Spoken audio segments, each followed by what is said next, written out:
Okay, let's solve the example 4 step by step. First, the limit. If you substitute x as 0, then the sign has no value. So we try to find the boundary of the sign function.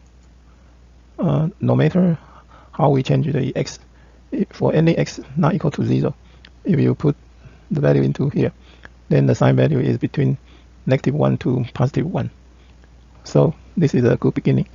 If we step 2, we times x squared as both sides of the inequality, that is like this. Then we have the limit function bounded by -x squared and the +x squared. So the sandwich theorem can be used here.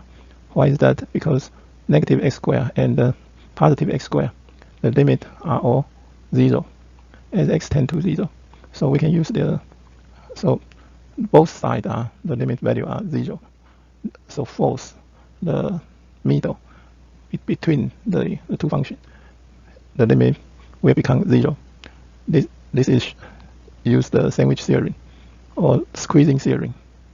So in between the two function value, take the limit, the smallest is 0 and the biggest is 0. So in the middle, the function is tend to 0.